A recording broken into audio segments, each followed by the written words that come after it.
புதியுகம் நேயர்களுக்கு வணக்கம். இந்த நாள் உங்களுக்கு இனிய நாளாக அமையட்டும். ஒவ்வொரு நாளும் ஆரோக்கியம் சார்ந்த நிறைய சந்தேகங்களையும் கேள்விகளையும் நேயர்களாகிய நீங்க கால் பண்ணி கேட்டு தெரிஞ்சிட்டு இருக்கிற இந்த ஷோ டாக்டர் ஆன் கால். நேர்களை இன்னைக்கு டாக்டர் ஆன் கால் ரொம்பவே யூஸ்ஃபுல்லா இருக்க போது. குறிப்பாக இந்த மது பழக்கம், போதை பழக்கத்துக்கு உள்ளானவங்க, அடிக்ட் ஆனவங்க, இதுல இருந்து எப்படி தங்களால விடுபட்டுட்டு வெளியில வர முடியும் அப்படிங்கிற விஷயத்தை தான் நம்ம இன்னைக்கு டாக்டர் ஆன் கால்ல பேச போறோம். இது பத்தி பேசுறதுக்காக Tamil Nadu de addiction centres association of இந்தியாவினுடைய வைஸ் பிரசிடென்ட்டும் ஜீவன் கேர் சென்டர்ல இருந்து டாக்டர் சென்னை பிரசாத் அவர்கள் இணைந்திருக்கிறார். அவரை வரவேற்றலாம். சார் வணக்கம். பொதுவாக சொல்லுவாங்க, நம்ம செய்யக்கூடிய செயல்னால தனக்கோ தன்னை சுற்றி இருக்கிறவங்களுக்கோ எந்த ஒரு பாதிப்பும் இல்லாமல் இருக்கணும். அந்த மாதிரி பாதிப்பு இல்லாத எந்த செயல் செஞ்சாலும் அது நன்மைக்கே, ஈவன் பொய் சொல்றது கூட நல்லது தான் அப்படின்னு சொல்லுவாங்க. அப்படி இந்த மது பழக்கம், போதை பழக்கத்துக்கு அடிமையானவங்க தன்னையும் அழிச்சுக்கிட்டு தன்னை சுற்றி இருக்கிறவங்களையும் அழிக்கக்கூடிய ஒரு சூழல் தான் இன்னைக்கு நிலவிட்டு இருக்கு. குற்றங்களும் அதிகரிச்சுட்டே இருக்கு. சார், இதை பற்றி நம்ம பேசலாம். இதுலேருந்து வெளிவரணும் அப்படிங்கிறத தாண்டி முதல்ல ஏன் இந்த அடிக்ஷன் அப்படிங்கிற ஒரு விஷயம் வருது? ஏன் அவங்களால அதை கண்ட்ரோலே பண்ண முடியல? ஃபஸ்ட்டு இது டிசீஸ். அது ஃபஸ்ட்டு தெரிஞ்சுக்கணும். இது ஒரு பழக்கமோ ஒரு ஹேபிட்டோ அந்த மாதிரி இல்லை. Alcohol is a disease. Okay. Drug is a disease.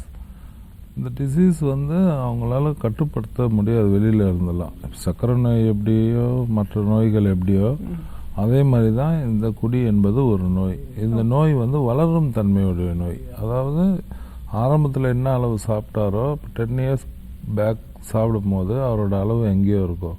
நமக்கு தெரியாமே இது மெதுவாக வளருது. அப்போ வெளியில இருந்து இது விடுறேன்னு சொல்கிறதும், அப்புறம் இதோட ஆக்சுவல் சொசைட்டியில் என்ன பண்ணுறாங்கன்னா, நிறைய மருந்து தரோம், லேகியம் தரோன்னு. நம்மளோட கான்செப்டே மருந்து, மாத்திரை, லேகியம், பவுடர் இது மூலியமாக இந்த நோயை குணப்படுத்த முடியாது. இது அவர் நினைச்சாதான் விட முடியும். அவர் என்ன நினைக்கிறாரோ அதுதான். நான் விடணும்னு நினச்சா விட முடியும். ஆனால் அவர் எப்படி விடணும்னா அதுக்கு தான் ஜீவன் கேர் சென்டர் இருக்குது. நாங்கள் அவருக்கு உதவி பண்ணுறோம். நாங்கள் இந்தியா முழுவதும் இந்த சர்வீஸ் பண்ணுறோம். தமிழ்நாடு ஃபுல்லாக பண்ணுறோம். ஓகே. குற்றங்கள் அதிகமாக இருக்குன்னா, இப்போ பார்த்தீங்கன்னா கடந்த 6 மாதத்தில் 509 கொலைகள் நடந்திருக்கு. இது எல்லாமே 99% இந்த கஞ்சா போதையில் பண்ணது தானே தவிர தெளிவாக யாரும் எடுத்து கத்தியை குத்த மாட்டார், வெட்ட மாட்டார். இது டிசீஸ்ன்றதுனால அவங்களுக்கு தெரியாது. இன்னும் இது மாதிரி ஒரு சென்டர்ஸ் இருக்குன்னு தெரியாது. இந்த மாதிரி ஒரு மையங்கள் போனால் நம்ம குணமாயிடும் அப்படின்ற இது கிடையாது. மக்களுக்கு தெரிஞ்சது என்னென்னா, ஹாஸ்பிட்டல் போனால் குணமாயிடலாம், இல்லைன்னா பையனுக்கு கல்யாணம் பண்ணி வச்சா குணமாயிடலாம், இல்லை பையனுக்கு ஒரு வேலை வச்சு கொடுத்தா, ஒரு பிஸ்னஸ் ஸ்டார்ட் பண்ணி கொடுத்தா குணமாயிடலான்னா எது பண்ணாலுமே குணமாக முடியாது. இது முறையான சிகிச்சை மறுவாழ்வு மையங்களுக்கு சென்றால் மட்டும்தான் போக முடியும். ஹாஸ்பிட்டல் போகிறதோ, இல்லை கயிறு கட்டுறதோ, இல்லை ஜோசியம் பார்க்குறதோ, குறி கேட்குறதோ, இதில் எதுவுமே தீர்வு கிடையாது. காடு ஒரு நமக்கு மேலே ஒரு ஹையர் பவர் இருக்குது. பட் இது யாரையும் எந்த மதத்தையும் நம்ம குறிப்பிட்டு சொல்லலை. பட் எந்த மதத்தில் போய் நீங்கள் என்ன வேணுனாலும் உங்களுக்கு இது இருக்குன்னு வழி வேணால் கடவுள் காட்டுவாரே தவிர அங்கே போனாலும் எந்த மாற்றமும் வராது. ஹாஸ்பிட்டல் போகிறதும் வேஸ்ட்டு, இந்த மாதிரி செயல்கள் பண்ணுறதும் வேஸ்ட்டு. இது டிசீஸ் அப்படின்னு ஒரு விஷயம் சொன்னீங்க. இந்த பவுடரோ லேகியமோ இதனால தீர்வு கிடையாது அப்படின்னு சொன்னீங்க. ஜீவன் கேர் சென்டரில் இதுலேருந்து இவங்க டி அடிக்ஷன் ஆகிறதுக்கான நிறைய ஹெல்ப் பண்ணுறேன் அப்படின்னு சொல்லியிருக்கீங்க. என்ன மாதிரியான முறைகள் நீங்கள் கையாளுறீங்க சார்? நம்மக்கிட்ட இருக்குது சைக்காலஜிக்கல் ட்ரீட்மெண்ட் தான். ஓகே. பட் ஃபோர்ஸ் ரீஹாபிலிட்டேஷன், அதாவது குடிக்கிறவருக்கு விருப்பம் இருக்கோ இல்லையோ அது நமக்கு தேவை கிடையாது. அவருக்கு விருப்பமும் வராது விடணும்னு. அவங்க ஃபேமிலியோட ஒத்துழைப்பு இருந்தால் போதும். இது 4 மாதங்கள் சிகிச்சை இருக்கணும் கண்டிப்பாக. 4 மாதங்கள் சிகிச்சை இருந்தாருன்னா க்யூரபிள் ஆகி வெளியில் அவருக்கு என்ன வேலை இல்லையோ வேலை வாங்கி தர்றதோ, இல்லை மனைவி பிரிஞ்சு போயிருக்கோ அதை சேர்த்து வைக்கிறதோ, இல்லை அவருக்கு ஏதாவது ஒர்க் ஷாப் வச்சு தரணும், இல்லை கடை வச்சு தரணும், எல்லாமே ஜீவன் கேர் பண்ணணும். எங்களுக்கு தேவை குடிக்காமல் இருக்கணும். ரிலையன்ஸ் எப்படி ரிக்ஷா ஓட்டுறவங்க கூட ஃபோன் வச்சுருக்கணும்னு சொல்லி தான் 500 ரூபா ஃபோன் விட்டாங்க. பேட்டா செப்பல் வந்து எல்லார் கையிலையும் காலில் செப்பல் இருக்கணும்னு சொல்லி தான் பேட்டா ஆரம்பிச்சு. எக்ஸாம்பிள் சொல்கிறேன். அது மாதிரி என்னால் முடிஞ்ச சேவையை இந்த சமூகத்துக்கு நான் செய்யணும். எவ்வளோ குடிகாராக இருக்கிறாங்களோ, போதையில் இருக்காங்களோ அவங்கள கொண்டு வரணும், அதுலேருந்து மீண்டும் கொண்டு வரணும். இது வரைக்கும் ஒரு 15,000 பேரை திருத்தி இருக்கிறோம். சூப்பர். இப்போ வந்து டி அடிக்ஷன் அப்படின்னு பேசும்போது நிறைய பேரை நீங்கள் பார்த்துருப்பீங்க. அடிக்ஷன் அப்படிங்கிற கட்டத்துக்கு அவங்க எப்போ சார் தள்ளப்படுறாங்க? அடிக்ஷன் எப்போ கண்டுபடுறாங்கன்னா, இப்போது ஃபேமிலி வந்து இவனை கண்டுக்காமல் இருக்கிறது, இல்லைன்னா ஃப்ரெண்ட்ஸு, ஓகே, ஒன்று பார்ட்டிஸு, இல்லைன்னா அந்த டெத்து, இந்த மாதிரியான விஷயங்கள் தான். இப்போ ஏன்னா வந்து 2 பேருமே வேலைக்கு போகிறவங்க ஆயிடுறாங்க. ஃபாதர் மதர் வேலைக்கு போகிற ஆயிடுறாங்க. அப்போ இவனுக்கு அந்த ஃப்ரீடம் கிடச்சிருது. இவனை யாரும் வந்து கொஸ்டின் கேட்க ஆள் கிடையாது. ரெண்டாவது வந்து அதிகமாக இப்போ சயின்டிஃபிக்காக பார்த்தீங்கன்னா அதிகமாக வீட்டுக்கு பயந்தவங்க தான் இன்றைக்கி வந்து அடிக்ஷனில் இருக்கிறாங்க. ரெண்டாவது சிங்கிள் பேரண்ட்டாக இருக்கிறவங்க வந்து சப்போஸ் கணவர் இல்லைன்னும் போது அவங்களுக்கு வேறு ரிலேஷன்ஷிப் ஆகும்போது இவன் வந்து அதை பார்த்து மன பாதிப்படைகிறான். இந்த குடி போதை ரெண்டும் இல்லாமல் இது ரெண்டும் எடுத்து பாதிக்கப்படுறவனும் இருக்கான். அது பேர் இண்டோசைக்கோசிஸ். இது ரெண்டும் எடுத்து பாதிக்கிறவங்க. அதனால் இந்த மாதிரியானதான் அடிக்ஷன். ஒன்று ஃப்ரெண்ட்ஸு இல்லை பேரண்ட்ஸு, இது 2 விஷயங்கள் தான் காரணம். இது எந்த காரணமும் கிடையாது. ஓகே. அதே மாதிரி இந்த மைனராக இருக்கும் போதுலேருந்தே சில பழக்கத்துக்கு அடிமையாகிறாங்க பசங்க. அது நமக்கு ரூல்ஸே இருக்குது. இந்த மாதிரி அண்டர் 18 இருக்கிறவங்களுக்கு வந்து இந்த மாதிரி ப்ரொவைட் பண்ணக்கூடாது அப்படின்னு சொல்லிட்டு நமக்கு தெரிஞ்சிருந்தால் நம்ம அதை கண்ட்ரோல் பண்ணலாம். தெரியாமல் சில தவறுகள் நடக்க தானே செய்யுது. அந்த மாதிரி இருக்கக்கூடிய அந்த ஸ்டூடெண்ட்ஸாக இருக்கட்டும், ஒரு 10-15 வருஷமாக அவங்க வந்து கண்டினியூஸாக இருக்காங்க. அவங்கள நீங்கள் வந்து டீஅடிக்ட் பண்ணுறதுக்கான விஷயங்கள்லாம் எப்படி இருக்கும்? இல்லை, இப்போ 12 வயசு 13 வயசுலேருந்து என்கிட்ட பசங்க இருக்காங்க. ஓ, இப்போ இவங்க என்னென்ன யூஸ் பண்ணுறாங்கன்னா, ஆல்கஹால், அப்புறம் கஞ்சா, அப்புறம் கொக்கைன், அப்புறம் ப்ரௌன் சுகர், அப்புறம் ஆன்ஸு, அதுக்கப்புறம் கோலிப்பு, அதுக்கப்புறம் ஸ்னேக் பைட்டு, அதுக்கப்புறம் வந்து எல்எஸ்டி, ஸ்டாம்ப்பு, பெட்ரோலு, ஒயிட்னரு, இது எல்லாமே வந்து போதையை யூஸ் பண்ணுறாங்க. இதில் குடி மட்டும்தான் நமக்கு தெரியும். ஸ்மெல் வரும், தள்ளாடுவாங்க, எல்லாமே பண்ணுவாங்க. மீதி இதுக்கு கண்டுபிடிக்கிறதே வந்து கஷ்டம் ஆரம்ப ஸ்டேஜில் வீட்டில். இப்போது அதை யார் கண்டுபிடிக்க முடியும்னா வந்து நாங்கள் தான் கண்டுபிடிக்க முடியும். இல்லைன்னா அவன் வீட்டில் இருந்து பேக்கெட்டில் ஏதாவது அந்த பொருள் எடுத்தால் மட்டும்தான் தெரியுமே தவிர, ட்ரிங்க்ஸை தவிர மீதி எது எடுத்தாலுமே கண்டுபிடிக்கிறது கஷ்டம். எது வந்து அவங்களுக்கு அந்த மாதிரி ஒரு ஃபீல் கொடுக்குதோ அது எல்லாமே அவங்க கன்சியூம் பண்ண ஆரம்பிச்சிடுறாங்க. இப்போ போதைக்காக எது வேணாலும் சாப்பிட்றதுக்கு ஆரம்பிச்சிட்டாங்க. அதான் கிரானிக்கல் அடிக்ட் அவங்க. ஓகே. போதைக்காக எதையும் செய்யக்கூடிய ஃபோபியான்னு சொல்கிறோம் இல்லையா, அது மாதிரி வந்து இது வந்து இவங்களுக்கு அப்படியே தொடர்ந்து இதுலேயே இருக்கிறதுனால, ஃபாதர் மதர் கண்டுக்காமல் இருக்கிறதுனால, இல்லை அம்மா சரியில்லை, இல்லை அப்பாவும் குடிக்கிறாரு, அந்த மாதிரி இருக்கும்பொழுது இவங்களுக்கு இந்த அடிக்ஷன் ஸ்டார்ட் ஆகிடுது. ஓகே. இந்த மாதிரி சின்ன பசங்க இதில் வரது ரொம்ப வருத்தப்பட வேண்டிய ஒரு விஷயமா இருக்கு. டிஎன்ஏல இதுக்கு பாசிபிலிட்டி இருக்கா? கண்டிப்பாக இருக்கு. அதாவது நம்ம முன்னோர்கள் யாராவது பரம்பரையில் இந்த மாதிரி யாராவது ஒருத்தவங்க இருந்திருப்பாங்க. அந்த ஜெனட்டிக்ல இருந்து தான் இவர் வருவார் தவிர கண்டிப்பாக இருந்திருப்பாங்க. அது எந்த பருவன்னு தெரியாது. ஆனால் இவரோட சமூகத்தில் அவங்களோட பரம்பரையில் யாராவது ஒருத்தர் அந்த ஜெனட்டிக்கில் இருந்தால் தான் அந்த பிஹேவியர் தான் இவருக்கு வரும். ஓகே. ஸோ இப்போ வந்து இந்த 15 இயர்ஸ் 20 இயர்ஸ் இருக்கிறவங்களுக்கு இப்போ நீங்கள் சொல்கிறீங்க 4 மந்த்ஸில் வந்து நம்ம ரெக்கவர் பண்ண முடியும். இதுக்கு ஏதாவது டைம் டியூரேஷன் இருக்கா சார்? 4 மந்த்ஸ் தான். ஆனால் வந்து 4 மந்த்ஸ் அதிகமாக தான் விற்கணும். நாட்கள் வந்து அதிகமாக தான் தேவை. பட் வந்து எல்லாரும் வேலைக்கு போகணும், சம்பாரிச்சு கொடுக்கணும், இவர் இல்லாமல் இருக்க முடியாதனால இந்த 4 மந்த்ஸ்ன்றது ஒரு இதுவாக வச்சுருக்கணும். முழுக்க முழுக்க அங்கேயே ஸ்டே பண்ணி சாப்பாடு அவருக்கு எல்லாமே கொடுத்து மெடிசனு ட்ரீட்மெண்ட்டு எல்லாமே பண்ணுறோம். ஃபேமிலியே பார்க்க முடியாது, ஃபோனில் பேச முடியாது. ஓகே. 1.5 மந்த் கழித்து தான் அவரை வந்து நாங்கள் ரிசீவ் பண்ணுவோம் அவங்க ஃபேமிலியை. அது வரைக்கும் ஃபேமிலி நாங்கள் சொல்கிறத கேட்கணும். எல்லா இடத்துலையும் சுற்றிட்டு கடைசியாக என்கிட்ட வந்தால் தான் நல்லது. ஏன்னா எல்லா இடத்துலையும் ஏமாறுறாங்க. இதெல்லாம் இந்த சமுத்திரகனிலாம் கூட ஆட் கொடுக்குறாரு இல்லையா, அதெல்லாம் முழுக்க முழுக்க ஃபேக்கான ஒரு விஷயம்தான். பவுட்ரு கலந்து நாங்கள் குடிச்சிருந்தோன்னா இன்றைக்கி டாஸ்மாகே தேவையில்லை. அதே மாதிரி அரசாங்கமும் வந்து இதுக்கு வந்து நிறைய ஸ்டெப்ஸ் எடுக்கணும். பட் அவங்க என்ன ஸ்டெப்ஸ் எடுக்கிறாங்கன்னா, இந்த இப்போ வருமானம் ஏன் கம்மியாயிடுச்சுன்றதுக்கு அதுக்கு ஆய்வு குழு போடுறாங்க. இப்போ வந்து 48,000 கோடி வந்து வசூல் அதில் கம்மியாகுதுனால அதுக்கு ஆய்வு குழு போட்டு அதை வந்து இவங்க பார்க்குறாங்களே தவிர, ஒயின் ஷாப்பை மூடணும், மொத்தமாக மூட வேணாம், படிப்படியாக மூடலாம், கொஞ்சம் கொஞ்சமாக மூடலாம், இல்லை வந்து பார்ஸை கட் பண்ணலாம், அந்த ரிலவெண்ட்டை வந்து உடைக்கலாம். நம்ம பார்ஸ் இல்லாமல் வெறும் சேல்ஸ் மட்டும் பண்ணிட்டு தரமான மதுவாக கொடுத்துட்டு அந்த மாதிரி இது பண்ணலாம். 18 வயசு கீழே இல்லை கொடுக்கக்கூடாது அப்படின்ற அந்த ரெஸ்ட்ரிக்ஷன் கொண்டு வரலாம். ஓ சரி, இந்த போதை பழக்கம் அப்படின்னு சொல்லும்போது இதில் இருக்கக்கூடிய காம்ப்ளிகேஷன்ஸ்லாம் என்னென்ன? ஏன்னா நார்மலாக ஒரு டிசீஸ் வருது அப்படின்னாலே மற்ற ஆர்கன்ஸ் எல்லாம் ப்ராப்ளம் ஆகிறதுக்கான வாய்ப்புகள் இருக்குது. இது வந்து ரொம்ப பயங்கரமாக ரொம்ப பயப்பட வேண்டிய ஒரு விஷயமா இருக்குது. அவங்களுக்கு வந்து ஆர்கன் ஃபர்ஸ்ட் பாதிக்கிறது லிவர் தான். ஓகே. அப்புறம் கணையம் பாதிக்கிறது, அதுக்கப்புறம் வந்து லங்ஸ் ப்ராப்ளம் வரும், கண்டிப்பாக கிட்னி ஃபெயிலியரும் வரும். ரெண்டாவது ஆண்மை குறைவு.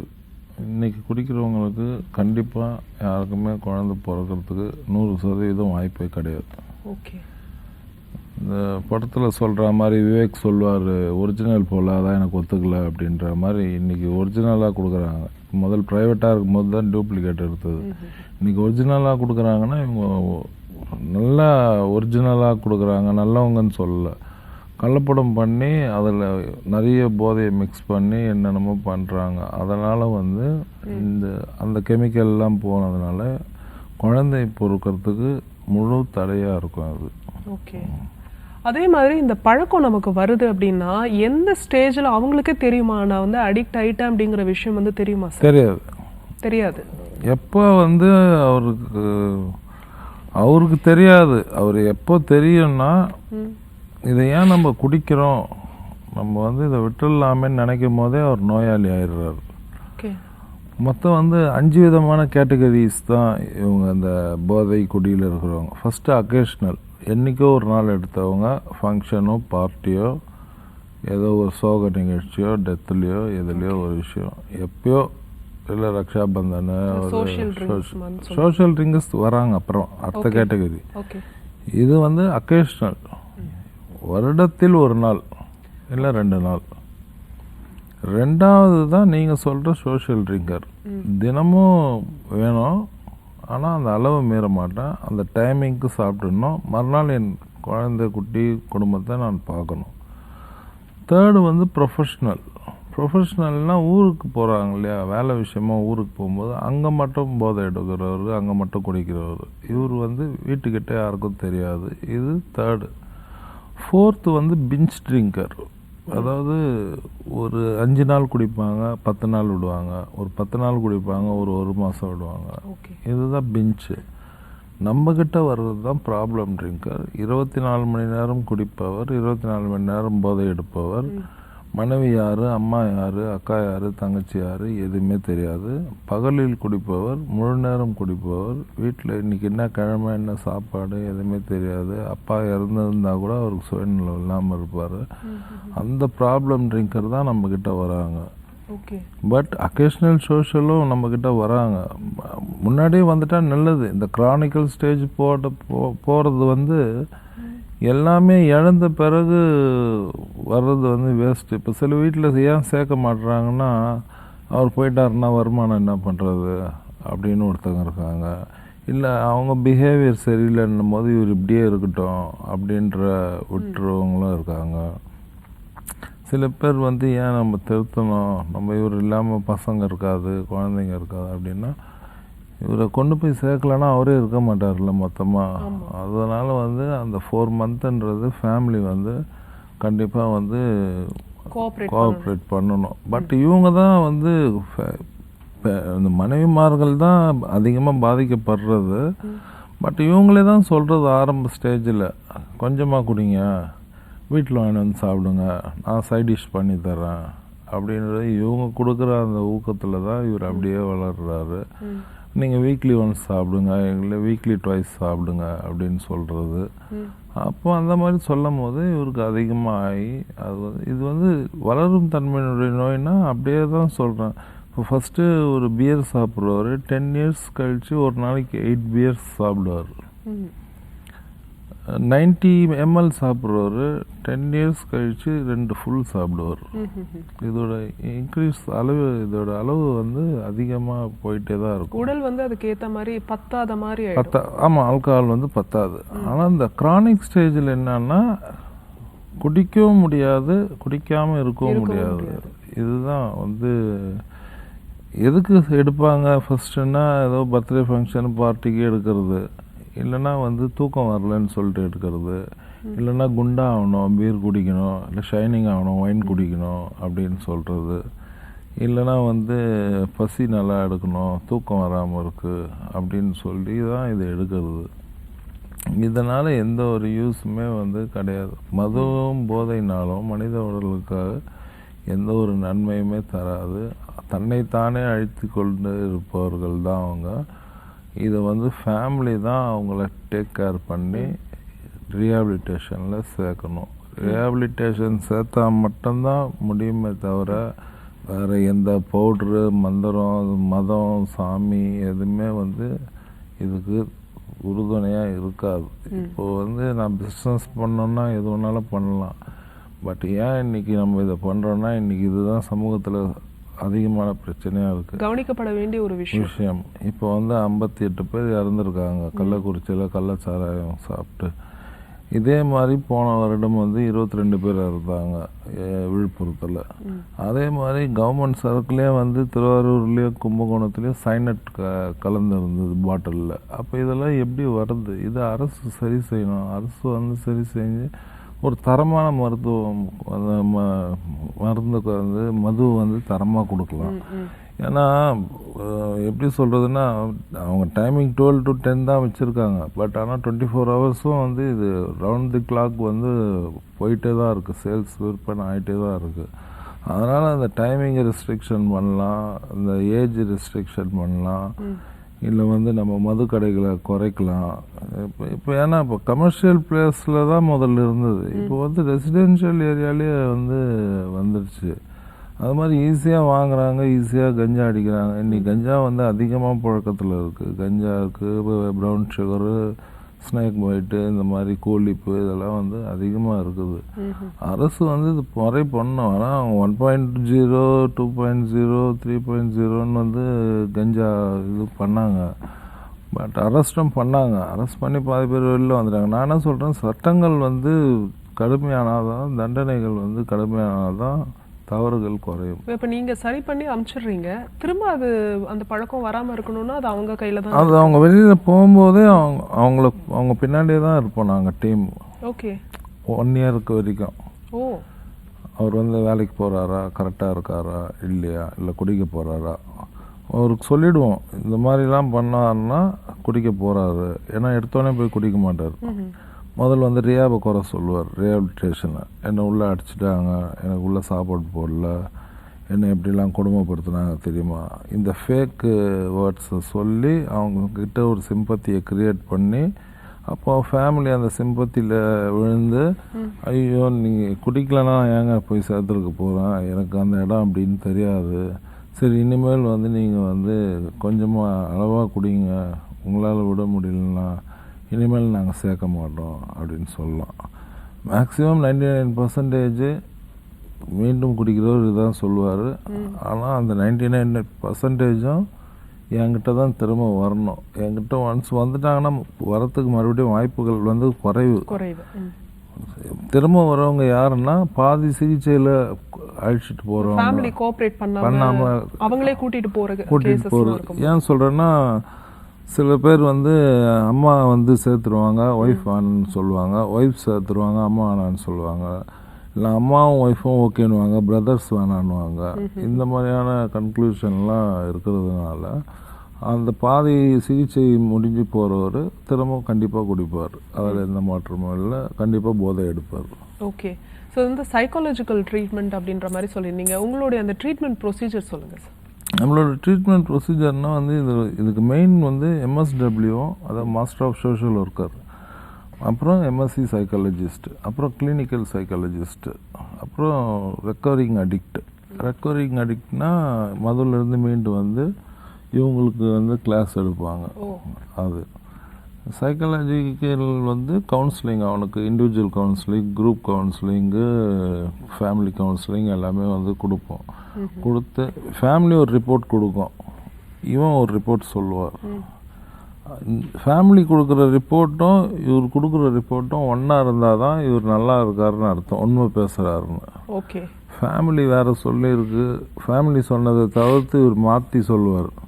என் மனைவி சரியில்லை, எனக்கு சரியாக சாப்பாடு போடுறதில்ல, என் சொந்தக்காரங்க மதிக்கிறதில்ல, என்னை யாரும் வந்து கிட்ட சேர்க்கறதில்ல, என்னை எல்லாருமே ஏமாத்துறாங்க, என்னை பார்த்தா யாருக்கும் பிடிக்க மாட்டுது.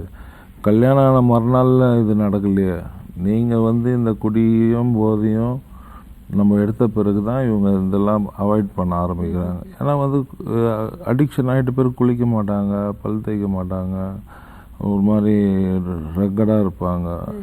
அப்போ வந்து பசங்க கிட்ட போகாது, ஃபேமிலியும் வந்து கிட்ட போக மாட்டாங்க. அப்போ ஃபேமிலி கிட்ட போகிறதுனால அப்போ நீ யாரையாவது வச்சுருக்கியா, நீ வந்து என் மேலே உனக்கு அன்பு இல்லையா அப்படின்னு சொல்லி கேட்டு அவங்கள வந்து துன்புறுத்துறது. மனைவிமார்களும் அம்மாமார்களும் துன்புறுத்துறது. என்னன்னா தாய் பாசம் என்ன பண்ணாலுமே சேர்க்கறதுக்கான வாய்ப்புகள் கிடையாது. ஏன்னா எங்ககிட்ட சேர்க்கறது மேக்ஸிமம் மனைவிமார்கள் தான். ஏன்னா வந்து தாய் பாசம் தடுக்குது. ஆனால் எல்லாமே பண்ணுவார் அவர். ஆனால் அந்த தாயும் வந்து நல்லா இருக்கணும், குடும்பத்தோடு சந்தோஷமாக இருக்கணும்னு நினச்சாங்கன்னா அவங்க இந்த ரீஹாபிலிட்டேஷனுக்கு நாடலாம். சார், இப்போ வந்து உங்களுக்கு ஒரு ஃபோன் கால் வருது, ஒய்ஃபோ அம்மாவோ கால் பண்ணுறாங்க, இந்த மாதிரி என்னுடைய கணவரோ இல்லை பையனோ இந்த மாதிரி இவ்வளோ அடிக்ஷனாக இருக்காங்க, இதுலேருந்து நாங்கள் வெளியே வரணும் அப்படின்னு உங்களுக்கு கால் பண்ணுறாங்க. உங்களுடைய அந்த ப்ரொசீஜர் வந்து எப்படி இருக்கும்? ஏன்னா அவங்க வரமாட்டாங்க. ஸோ அதை பற்றி சொல்லுங்கள். எங்களுக்கு வந்து ஃபஸ்ட்டு எப்படி வருதுன்னா சைன் லிங்க் தான். அதாவது இங்கேருந்து க்யூர் ஆகி போகிறவர் அவர் வந்து ஃபஸ்ட்டு வேறு ஸ்டேஜில் பார்த்துருப்பாங்க. ஒரு அழுக்கான உடையிலையோ இல்லை செப்பல்ஸ் போடாமையோ ஒரு அன்பிஹேவியராக இருப்பார். இங்கேருந்து போனோன்னே ஷர்ட் டக்கின் பண்ணிவிட்டு ஒரு நல்ல வேலைக்கு போயிட்டு குடும்பத்தோடு சந்தோஷமாக இருப்பார். அவங்க மூலியமாக தான் நமக்கு வராங்க. அவங்கள பார்த்து தான் இங்கே நமக்கு கிட்ட வந்து சேருவாங்க. அண்டு காவல்துறையும் சப்போர்ட் பண்ணுறாங்க. அதாவது வந்து அவங்க மூலியமாகவும் பேஷண்ட்ஸ் எடுக்கிறோம். அண்டு நம்ம அட்வர்டைஸ்மெண்ட் பண்ணுறது. பட் வந்து மவுத் அட்வர்டைஸ்மெண்ட் தான். அந்த பெண்கள் போய் 4 இடத்துல சொல்கிறது தான் இங்கே போனோம், என் கணவர் நல்லா ஆகிட்டார். ஏன்னா வந்து ஃபேக்காக நான் வந்து பவுட்ரு லேகியம் கொடுத்துருந்தா நான் 15 இயர்ஸாக நடத்த முடியாது. இது வந்து ரியலிட்டிக்காக நம்ம பண்ணுறோம். அதாவது எப்படின்னு சொல்கிறோன்னா, நான் தான் எடுத்தேன், நான் தான் விரும்பி எடுத்தேன், நான் தான் விரும்பி விடணும். அதுக்கு உண்டான விஷயம் ஜீவன் கேர் செய்யும். 100% எங்ககிட்ட வந்தால் அவரை குடி இல்லாத போதை இல்லாத மனிதனாக மாற்றி குடும்பத்தோட சந்தோஷமாக வாழ வைக்கிறது எங்களுடைய பொறுப்பு. Okay sir. இப்போ வந்து அதே மாதிரி நீங்கள் எத்தனையோ பேஷண்ட்ஸ் வந்து நீங்கள் பார்த்துருப்பீங்க. இதில் வந்து நிறைய போதைப் பொருட்களோட பேரெல்லாம் நீங்கள் சொல்லியிருக்கீங்க. எது ரொம்ப டேஞ்சரஸான ஒரு விஷயம் சார்? இல்லை, டேஞ்சரஸ் வந்து இப்போது கொக்கைன், ப்ரௌன் சுகர் இதெல்லாம் வந்து மோஸ்ட்லி ரெஸ்ட்ரிக்ஷன் தான். ஃபோன் கால்ஸு ரொம்ப ஹை கிளாஸு அவங்களுக்கு தான் போவோம். இன்றைக்கி கஞ்சாவும் மதுவும் தான் வந்து இன்றைக்கி ரொம்ப வந்து டேஞ்சரஸ்.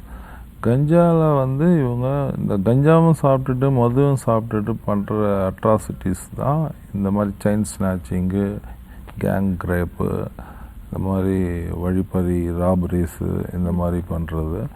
இருக்கிறதுலே டேஞ்சர் வந்து கஞ்சா தான். ஓகே.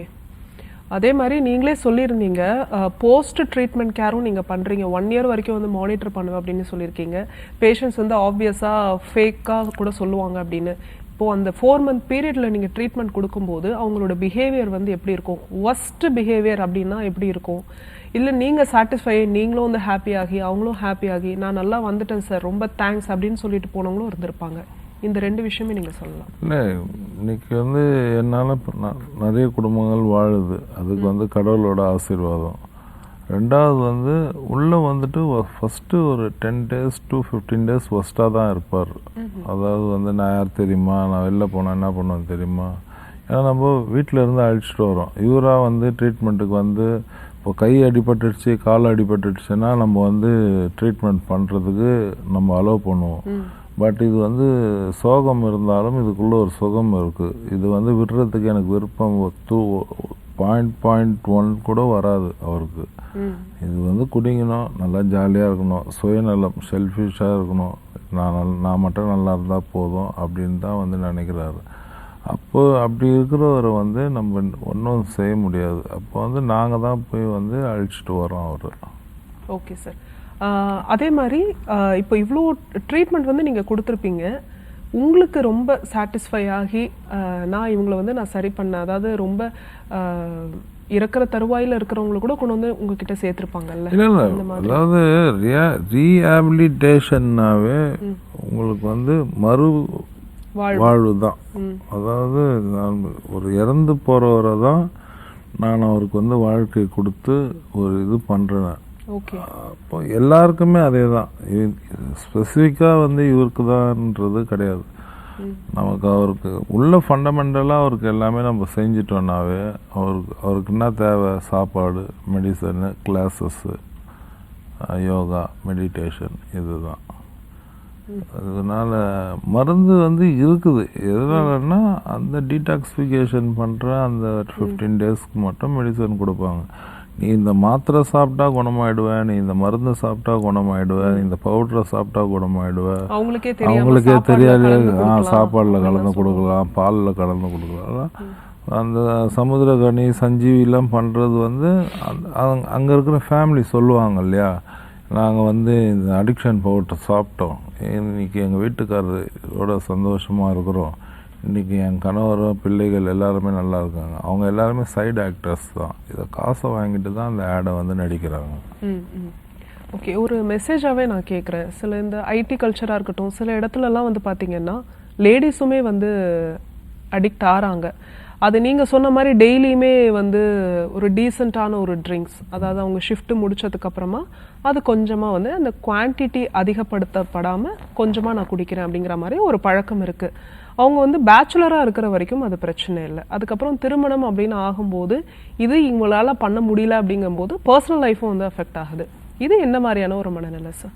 அது ஆஃப்டர் மேரேஜ் டிவோர்ஸ் தான் அதுக்கு போவோம். ஃபஸ்ட்டு நம்ம ஐடி கலாச்சாரம் வந்ததுலேருந்தே கேர்ள்ஸ் வந்து குடிக்க ஆரம்பிச்சிட்டாங்க. அவங்க குடிக்கிறதுனால என்ன ஆகும்னா அவங்களுக்கும் கேன்சர் வரும், மார்பக புற்றுநோய் வரும், அவங்களுக்கு பெண்மை தன்மை வந்து இழக்கக்கூடும்.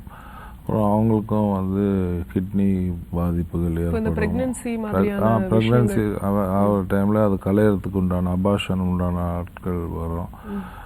இது வந்து ஆஃப்டர் மேரேஜ் வந்து அவங்க விட்டுட்டா நல்லது. ஏன்னா வந்து இன்னைக்கு மேலுக்கு ஈக்குவலாக ஃபீமேலும் இருக்காங்க, வந்துட்டு இருக்காங்க. அதனால் வந்து இது இப்போ சமூகமே வந்து போதையில் தள்ளாடும் தமிழகம் தான் இப்போ வந்து நான் சொல்லுவேன். ஏன்னா வந்து எங்கே பாரு ட்ரக்ஸு, எங்கே பாரு ட்ரிங்க்ஸு, இதுதான் இருக்குதே தவிர அதில் தான் கூட்டம் எல்லாம் மோதுதே தவிர மீதி பேர் வியாபாரம் பண்ணுறவங்க, கடை வச்சுருக்கவங்களாம் காலியாக கடை கிடக்குது. அப்போ வந்து அரசு என்ன பண்ணணும், எங்களோட டைப் வைக்கணும், இல்லை எங்களை கூப்பிட்டு பேசணும், இல்லை வந்து ஏன்னா அரசு வந்து மறுவாழ்வு மையங்களை இன்க்ரீஸ் பண்ணுறோம் அப்படின்னு சொல்லியிருக்காங்க. பட் அரசு மறுவாழ்வு மையங்களில் போனால் கூட அவர் வந்து குடியை வந்து போதையை விட மாட்டார். ஏன்னா அங்கே இருக்கிற வார்டு பாய்ஸை வாங்கிட்டு வந்து கொடுத்துருவாங்க. இங்கே அப்படி கிடையாது. இங்கே உள்ளே வந்துட்டாருன்னா 4 months கழிச்சு தான் அவர் வெளில போக முடியும். அவர் தப்பிக்கவோ அவர் இங்கேருந்து எஸ்கேப் ஆகவோ எந்த ஆப்ஷனுமே கிடையாது. ஸ்ட்ரிக்டாக இருக்கும். 4 months அவங்க ஃபேமிலியை அக்செப்ட் பண்ணி இருந்தாடாங்கட்டான் அவர் வந்து வாழ்நாள் முழுக்க அவர் கூட சந்தோஷமாக இருக்கலாம். இப்போ ஃபேமிலி மெம்பர்ஸ்லாம் வந்து பார்த்துட்டுலாம் போயிட்டுருப்பாங்க. பார்ப்பாங்க 1.5 months கழிச்சு வந்து பார்ப்பாங்க. அதுக்கு நடுவில் அவருக்கு தேவையான ஏதாவது திங்ஸ் வேணும்னா கொடுத்துட்டு போவாங்க. ஓகே. எல்லாமே வந்து 1.5 month கழிச்சு ஒரு கேரக்டர் எப்படி இருக்குன்னு பார்த்துட்டு தான் அலோவ் பண்ணுவான். ஓகே. அதே மாதிரி ஜென்ரலாக இந்த மாதிரி மதுப்பழக்கத்துக்கு அடிமையானவங்கலாம் வந்து தான் ரொம்ப நல்லவங்க அப்படிங்கிற மாதிரி சூழ்நிலைனால நான் குடிக்கிறேன் அப்படின்னு சொல்லுவாங்க. நீ என்ன கேட்குற அப்படின்னு மற்றவங்களெல்லாம் வந்து குறை சொல்லக்கூடிய ஒரு சூழல் தான் இருக்கு. இது என்ன மாதிரியான மனநிலை சார்? நல்ல கேள்வி. அதாவது என் மனைவி சரியில்லை, நான் குடிக்கிறேன். எனக்கு வேலை இல்லை, நான் குடிக்கிறேன். நான் இன்னைக்கு மட்டும் குடிச்சிக்கிறேன், நாளையிலேருந்து விட்டுடுறேன். தீபாவளியிலேருந்து விட்டுடுறேன், பொங்கல்லேருந்து விட்டுடுறேன், நியூ இயர்லேருந்து விட்டுடுறேன், நம்ம கல்யாண நாள் வருது அப்போதுலேருந்து விட்டுடுறேன். உன் மேலே சத்தியமாக குடிக்க மாட்டேன், புள்ள மேலே சத்தியமாக குடிக்க மாட்டேன். இது எல்லாமே வந்து ஃபேக் தான். ஓகே. மாலை போட போகிறேன் விட்டுறேன்னா அந்த 45 days அந்த 48 days வந்து டீடாக்சிகேஷன் பண்ணிக்கிட்டு இருக்கிறது தான், ஊருக்கு நல்லவன்ற மாதிரி காமிக்கிறது. நீங்கள் குடிக்கிறவர் யாரை கேட்டாலும் வந்து நான் குடிக்காரன் இல்லைன்னு தான் சொல்லுவார். இந்த டிசீஸோட ஆன்சரே என்னென்னா டினைல் தான். அவங்க வந்து இந்த நோய், இது ஒரு நோய், இது மறுக்கும் தன்மையுடைய நோய். நான் குடிக்காரனும் போதை எடுக்கிறவனும் நான் ஒத்துக்கவே மாட்டேன். நான் நினச்சா நாளைக்கு விட்டுருவோம்ப்பா, நான் சும்மா டைம் பாஸ் தான் குடிக்கிறேன். ஆனால் 24 hours குடிக்காரராக இருப்பார், 24 hours போதை எடுக்கிறவராக இருப்பார். இது வந்து போதை எடுக்கிறவங்க வந்து திருடு, இவங்க தான் வந்து இதெல்லாம் செய்யுது. குடிகாரங்க வந்து திருடலாம் மாட்டாங்க, அதெல்லாம் பண்ண மாட்டாங்க. இந்த அடிக்ட்ஸு, போதை எடுக்கிறவங்க, கஞ்சா, இந்த ட்ரக்ஸு, இதெல்லாம் டேப்லெட்ஸு இதெல்லாம் எடுக்கிறவங்க தான் இந்த திருட்டு இதில் ஈடுபடுறது. இந்த குடிகாரம் வந்து கேங் ரேப்பு இந்த மாதிரியான விஷயங்கள் பண்ணுறது, அதெல்லாம் பண்ணுறது.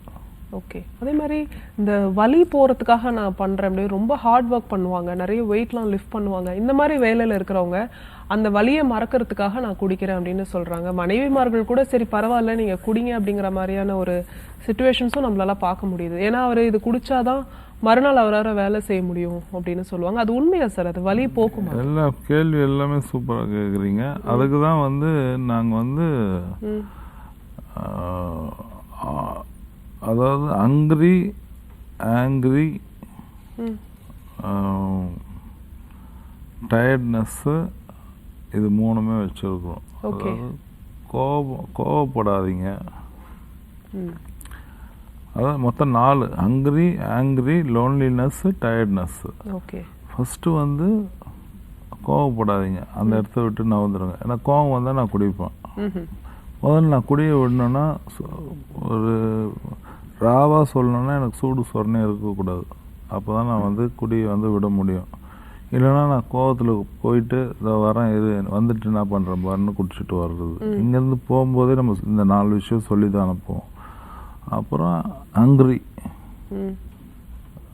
பசியாக இருக்காது, வயிறு ஃபுல்லாக சாப்பிட்டுட்டா என்னால் குடிக்க முடியாது. ஆங்க்ரியில் வந்து கோவப்படுவாங்க, ஓகே. ஹங்க்ரியில் வந்து பசியாக இல்லாமல் வயிறு ஃபுல்லாக இருந்ததுனால சாப்பிட மாட்டாங்க. அடுத்தது லோன்லினஸ், தனிமையாக இருக்கும் பொழுது அவங்களுக்கு அந்த ஞாபகம் வரும். டிவியில் இப்போது 7 o'clock தான் சாப்பிட போகிறாரு அப்படின்னா அவர் டிவியில் ஒரு 4 o'clock அந்த சீன்ஸ் பார்த்துட்டாரு, ட்ரிங்க்ஸ் வர சீன்ஸ்னால் உடனே போய் குடிச்சிடுவார். அதனால் தனிமையில் இருக்கக்கூடாது, எப்பவுமே ஃபேமிலியோடு சேர்ந்து இருக்கணும். நீங்கள் சொன்னது தான் அந்த டயர்ட்னஸ், நான் வந்து உடம்பு வலிக்குது அதனால் குடிக்கிறேன் அப்படின்னு. இன்றைக்கி வந்து அப்படிலாம் இல்லையே. இன்றைக்கி வந்து எல்லாமே நம்ம செட் பண்ணிக்கிறது தான். மழை பெய்யுதா விஸ்கி சாப்பிட்ணும், வெயில் அடிக்குதா பீர் சாப்பிட்ணும், கலர் ஆகணுமா ஒயின் சாப்பிட்ணும். இந்த மாதிரி வந்து நான் குடிச்சிட்டா தான் வண்டி நல்லா ஓட்டுவேன், நான் குடிச்சிட்டா தான் வண்டி, போதை எடுத்தால் தான் நான் வண்டியை கரெக்டாக ஓட்டுவேன், நான் போதையும் குடியும் எடுத்தால் தான் வந்து ஒரு ஃபேமிலி வந்து நான் நல்லா பார்த்துப்பேன், நான் ஏன் காசு நான் குடிக்கிறேன் நீ யார் கேட்குறது அப்படின்னு சொல்கிறது. அதுக்கப்புறம் குடித்தாதான் நான் செக்ஸ் நல்லா பண்ணுவேன் அப்படின்ற விஷயம்லாம் இருக்குது. இதெல்லாம் எதுவுமே கிடையாது. டயர்ட்னால குடிக்கிறதுனாலையோ இதெல்லாம் வந்து அந்த டைமுக்கு கேட்கும். பட் அதை என்ன கடைசியில் எங்கே எடுத்துகிட்டு வந்து நிறுத்துது? ஆரம்பத்தில் ஏசி பாரில் குடித்தவர் தான் இன்றைக்கி யாரோ குடிச்சிட்டு வச்ச கிளாஸை கழுவி குடிக்கிறாரு. அப்போ அந்த ஸ்டேஜ்லேருந்து இந்த ஸ்டேஜ் வரும்போது அவர் தான் அதை உணரணும். இதனால் நம்ம பசங்க எவ்வளோ அசிங்கப்படுறாங்க. அதாவது ஒரு எக்ஸாம்பிள், ஒரு முருகேசன் இருக்காருன்னு வச்சிங்களேன், அவர் முருகேசனோட ஒய்ஃப்னு சொல்ல மாட்டாங்க, குடிகாரனோட ஒய்ஃபு, குடிகாரனோட அம்மா, குடிகாரனோட பொண்ணு, குடிகாரனோட புள்ள, குடிகாரனோட அம்மா, குடிகாரனோட அப்பா. போதை அடிக்கிறவனுக்கு என்ன பையனா அந்த திருட்டு பையனோட அம்மா, திருட்டு பையனோட அப்பா, திருட்டு பையனோட இது மாதிரி அவரோட ஃபாதரு, அவங்க மதரு அப்படின்னு சொல்கிறது. அதே மாதிரி வந்து குடிகாரருக்கு இன்னொரு பேர் இருக்குது, வந்து மேட் அப்படின்னு சொல்லிட்டு, அதாவது இந்த பைத்தியம் மாதிரி சுற்றிட்டு இருப்பானப்பா அவனோட பொண்டாட்டி தான் அது. இந்த பையன் நைட் ஆனால் வீட்டில் கத்திட்டு இருப்பானா அவனோட அம்மா தான் அது. இந்த மாதிரியான என்னை சுற்றி நான் குடிக்கிறதுனாலே போதை எடுக்கிறதுனாலே என்னை சுற்றி 45 உறவுகள் பாதிக்கப்படுது. அம்மா, மாமா, சித்தி, சித்தப்பா, தாத்தா, பாட்டி, அந்த மாதிரி. சரி, இந்த மது பழக்கம், இந்த அடிமைத்தனம் அப்படின்னும் போது அதனுடைய சிம்டம்ஸ் எப்படி இருக்கும்? இப்போது நீங்கள் சொன்ன மாதிரி நீங்கள் ஒரு பாயிண்டில் சொல்லியிருந்தீங்க, லோன்லியாக இருக்கக்கூடாது, ட்ரிங்க்ஸ் பண்ணுற சீன் பார்த்தா உடனே போய் குடிக்கணும்னு தோணும் அப்படின்னு. இந்த மாதிரி ஏதாவது சிம்டம் இருக்குமா உங்களுக்கு? சிம்டம்ஸ்னால் எந்த மாதிரி கேட்குறீங்க? சிம்டம்ஸ்னால் இப்போ வந்து ஏதாவது ஒரு விஷயம் ஒரு சிம்டமேட்டிக்காக இருக்குமா? நான் இப்போது ட்ரிங்க்ஸ் பண்ண போகிறேன் அப்படிங்கிறது வந்து அவங்களுக்கு தெரிகிற மாதிரியான சிம்டம்ஸ் ஏதாவது இருக்குமா? இல்லை, அப்படியே தான் இருக்காது. தொடர்ந்து குடிப்பவருக்கு அந்த கிரேவிங் இருக்கும். ஓகே. பட் புதுசாக சாப்பிட்றவங்களுக்கு அந்த ஜாலியில் தான் சாப்பிட்றது. சாப்பிட்டா நல்லாயிருக்கும், ஒரு வாட்டி சாப்பிட்டு பார்த்தா நல்லா இருந்தது அப்படின்றது தான் இருக்குமே தவிர சிம்டம்ஸ்லாம் எதுவும் தெரியாது. நீங்கள் சொல்கிற சிம்டம்ஸ் இந்த கிரானிக்கல் அடிக்ட்டுக்கு தான் இருக்கு. சாப்பிட்றதுக்கு முன்னாடி கை கால் உதறது, தலை வலிக்கிறது, தலை ஷேக் ஆகுறது, பாடி ஷேக் ஆகுறது. அப்போ வந்து அவங்களுக்கு அதை போட்டால் தான் அது நிற்கும். ஏன்னா அதுதான் அவங்களை வந்து புஷ் பண்ணும் குடிக்க சொல்லி. ஓகே, தொடர்ந்து பேசலாம். ஒரு காலர் லைன்ல இருக்காங்க. வணக்கம், டாக்டர் ஆன் கால். உங்க பேர் சொல்லுங்க, எந்த ஊர்ல இருந்து அழைக்கிறீங்க? ஹலோ, வணக்கம் சார், உங்க பேர் சொல்லுங்க, எந்த ஊர்ல இருந்து அழைக்கிறீங்க? நான் ரெடில்ஸ்ல இருந்து பேசுறேன்மா, சுதர்ஷன். ஓகே சார், உங்களுடைய கேள்வியை கேட்கலாம். சார் வணக்கம் சார். வணக்கம் சார், என் பிரதர் காலேஜ் படிக்கிறான். ஓகே. பட் எங்களுக்கு தெரியுது அவன் வந்து கான்சென்ட்ரேஷன் சரியில்லை படிப்புல.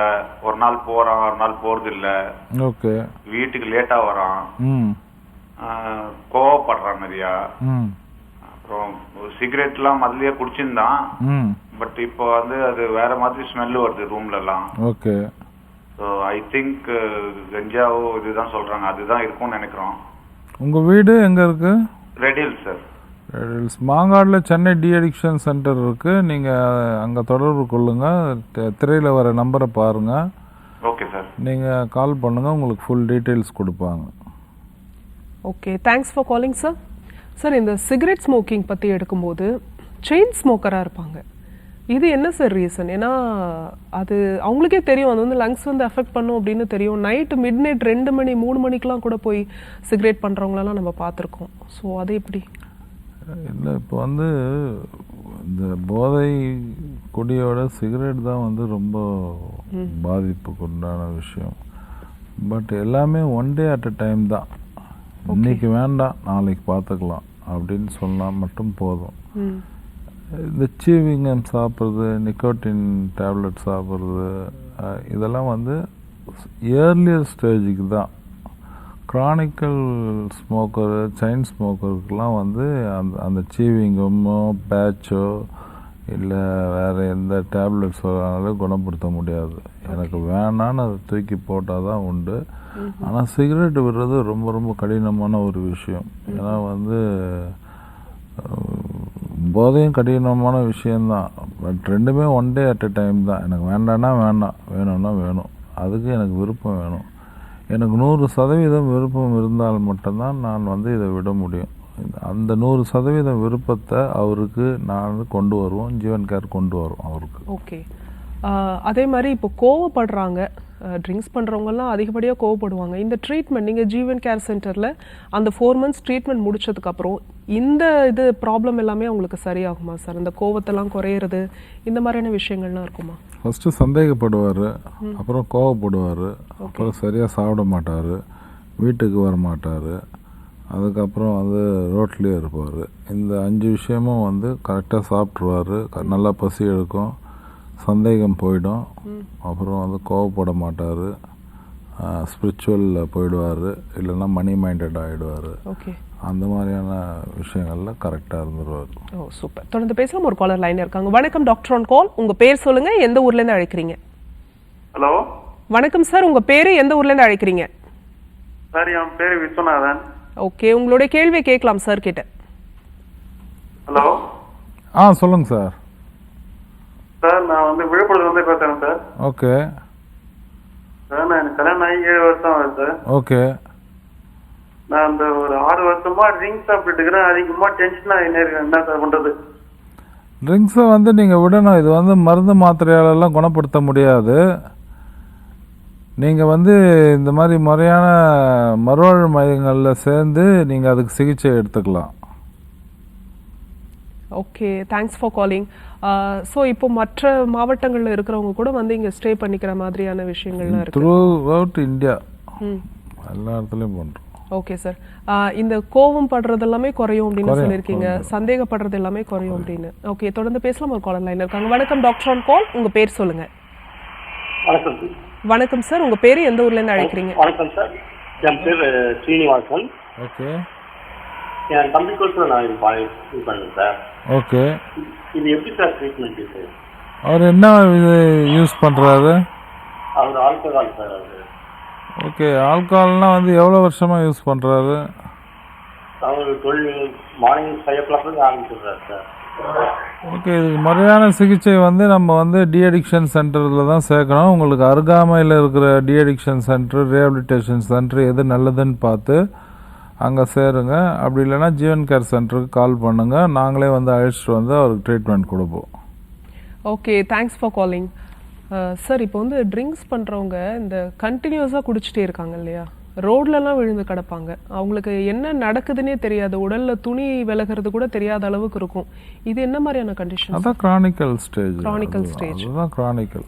நல்லா வாழ்ந்துட்டு இருப்பாங்க, இந்த பழக்கத்தினால சொத்து இழந்து, குடும்பத்தை இழந்து, இருக்கிற வேலையை இழந்து, எல்லாமே இழந்து தான் அந்த கிரானிக்கல் வருது. ஓகே. அந்த கிரானிக்கலில் வந்தால் தான் வந்து நமக்கு ரிசல்ட் நல்லா கிடைக்கும். ஓ. அவங்க கிரானிக்கலாக இருந்தாங்கன்னா அதெல்லாம் வந்து எல்லாமே இழந்து வரவங்க வந்து டக்குன்னு பிடிச்சிப்பாங்க அந்த ப்ரோக்ராம். எப்படியாவது நம்ம வெளியில வந்துடணும் அப்படிங்கிற ஒரு உந்துதல் கிடைக்கும். இப்போ இந்த ஷோவை நிறைய பேர் பார்த்துட்டு இருப்பாங்க. நிறைய பேருக்கு வந்து இது கேட்கறது கூட கொஞ்சம் கூச்சமா இருக்கிறதுனாலே கேட்க மாட்டாங்க சார். இப்போ நீங்க ஒரு டேக் ஹோம் மெசேஜ் மாதிரி ஒன்று சொல்லுங்க. இப்போ அடிக்ஷன் ஆகிற ஸ்டேஜ்ல இருக்காங்க அப்படின்னா அவங்கள ப்ரிவென்ட் பண்ணிக்கிறதுக்கு என்னெல்லாம் பண்ணலாம்? அதான் ப்ரிவென்ட் பண்ணுறதுக்கு தான் அதுதான் சொல்கிறேன். அந்த 4 விஷயங்கள் வந்து தனிமையில் விடாதீங்க. அவர் வந்து டயர்டாக டபுள் டியூட்டி செய்ய விடாதீங்க. அதுக்கப்புறம் வந்து அவருக்கு கோபம் வரா மாதிரியான விஷயங்கள் நம்ம பண்ண வேண்டாம். அவரை படிப்படியாக நம்ம அன்பால் கூட திருத்தலாம், இல்லை குழந்தைங்க மூலியமாக கூட திருத்தலாம். அதே மாதிரி வந்து பசியாக இருக்க வைக்காதீங்க, எப்பவுமே ஃபுல்லாக சாப்பிட சொல்லுங்கள். ஏன்னா வந்து இன்றைக்கி வந்து சிஸ்டமே வந்து சரியில்லாமல் தான் இருக்குது. அதாவது எல்லாருமே நம்ம மேலே தான் நல்ல ட்ரெஸ் போட்டிருக்கோமே தவிர நம்ம எவ்வளோ 420, நம்ம எவ்வளோ ஒரு தேர்ட் ரேட் பார்ட்டின்றது நமக்கு மட்டும்தான் தெரியும், மீதி யாருக்கும் தெரியாது. அதனால் நம்ம சரி பண்ணிக்கிறதுக்கு அதுக்கு உண்டான உதவியை ஜீவன் கேர் செய்யும். அவங்க குடும்பத்தாரும் இது வந்து உங்கள் ஃபேமிலியில் இல்லைன்னா கூட பார்க்குறவங்க வேறு யாருக்காவது உதவலாம். இலவசமாக கூட சிகிச்சை தரும். வெறும் சாப்பாடுக்கு மட்டும் பணம் வாங்கிட்டு இலவசமாக சிகிச்சை வந்து இலவசமாக தரும், உண்மையாலே இல்லாதப்பட்டவங்களுக்கு. அதனால் வந்து இன்றைக்கி இந்த குடியும் போதையும் முக்கியம் கிடையாது. ஒரு காலத்தில் மணி இருந்தால் வாழ்ந்துடலாம். இப்போ மணி இருந்தால் மட்டும்தான் வாழ முடியும். அதுவும் இன்றைக்கி நாடு வேறு திசையை நோக்கி போயிட்டுருக்கு. எப்போ என்ன நடக்கும்னு தெரியாது. வாழ போகிறது கொஞ்ச நாள். அதனால் குடும்பத்தை சந்தோஷமாக வச்சுங்க, குடி இல்லாத போதை இல்லாத வாழ்க்கையை வாழுங்க அப்படின்றது தான் என்னுடைய கருத்து. ஓகே சார், லாஸ்ட் காலர் பேசிட்டு வந்துடலாம். வணக்கம் டாக்டர் ஆன் கால், உங்கள் பேர் எந்த ஊர்லேருந்து அழைக்கிறீங்க? ஹலோ. வணக்கம் சார், உங்கள் பேர் சார் எந்த ஊர்லேருந்து அழைக்கிறீங்க? என் பேர் மீசாமி, விருதுநகர் மாவட்டம் சிவகாசி வட்டம். ஓகே சார், உங்கள் கேள்வியை கேட்கலாம். சார் வணக்கம் சார். சார் வணக்கம் சார். இந்த பையன் ஒவ்வொரு சரக்கு அடிக்கிறான். ஓகே. அவனுக்கு வந்து பகலும் அடிக்கிறான், நைட்டும் அடிக்கிறான். ஓகே. மற்ற வேலைக்கு போறது கிடையாது. இது சொன்ன கோபம் அதிகம் போடுறான். மற்றபடி வந்து யாரையுமே இதுவும் நம்ம கேர் பண்ண மாட்டாங்க. நீங்கள் திரையில் வர நம்பருக்கு கால் பண்ணுங்க. சரி. எல்லா டீட்டெயில்ஸும் சொல்லுவாங்க. நீங்கள் வர தேவையில்ல, நாங்களே வந்து அழைச்சிட்டு வந்துடுவோம். அப்படியா? ஆமாம், 4 மாதங்கள் சிகிச்சை உண்டு. அதுக்கு நீங்கள் கோஆப்ரேட் பண்ணணும்.